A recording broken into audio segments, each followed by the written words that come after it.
खून का बदला खून से. दोन चार मंत्र्यांना कापा म्हटलं तर लगेच तुमच्या मुळाखाली जाळ लागला.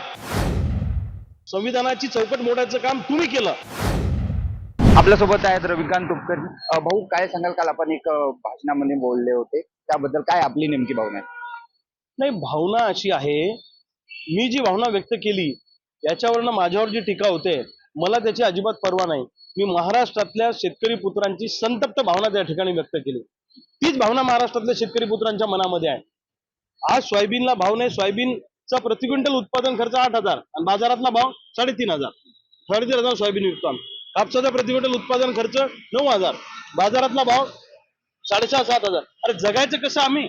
अति पावसानं मराठवाड्यातल्या शेतकऱ्यांचं नुकसान केलं, विदर्भातल्या शेतकऱ्यांचं नुकसान केलं. 100% नुकसान भरपाई तुम्ही कबूल केलेली अजून द्यायला तयार नाही. दुसऱ्या बाजूला सोयाबीन कापसासाठी खरेदी केंद्र चालू करायला तयार नाही. एमपी मध्ये भाव फरक दिला जातो, तुम्ही भाव फरक 20% कबूल केला होता द्यायचा, तो डिफरन्स द्यायला तुम्ही तयार नाही. शेतकऱ्यांना पूर्णपणे तुम्ही वाऱ्यावर सोडले. रोज 10 ते 12 शेतकरी आत्महत्या करतायत. ह्या आत्महत्या नसून सरकारनं केलेले मर्डर आहेत, सरकारनं पाडलेले खून आहेत, अशी आमची भावना आहे.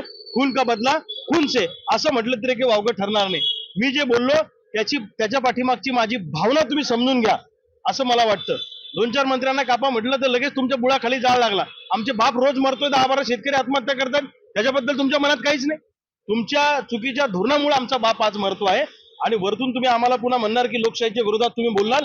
अरे संविधानाची चौकट मोडायचं काम तुम्ही केलं. कर्जमुक्ती देतो तुम्ही असं म्हणाले आणि आता मात्र तुम्ही कर्जमुक्ती द्यायला तयार नाहीत, चालढकल करतायत. हे चालणार नाही.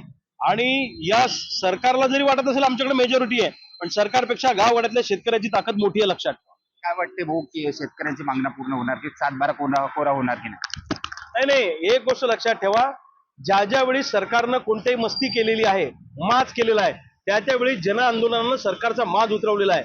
हे आंदोलन आता जन आंदोलन झालेलं आहे. हे आंदोलन कुठल्या संघटनेचं, पक्षाचं, एका नेत्याचं राहिलं नाही. महाराष्ट्रातल्या तमाम शेतकऱ्यांचं हे आंदोलन झालेलं आहे, लक्षात ठेवा. त्यामुळे सरकारला गुडघ्यावर यावं लागेल आणि सरकारला आंदोलकाची चर्चा सकारात्मक करावीच लागेल. शुभम देशमुख, साम टीव्ही न्यूज, नागपूर. आता isakal.com आहे देशातील नंबर 1 ची मराठी न्यूज वेबसाईट.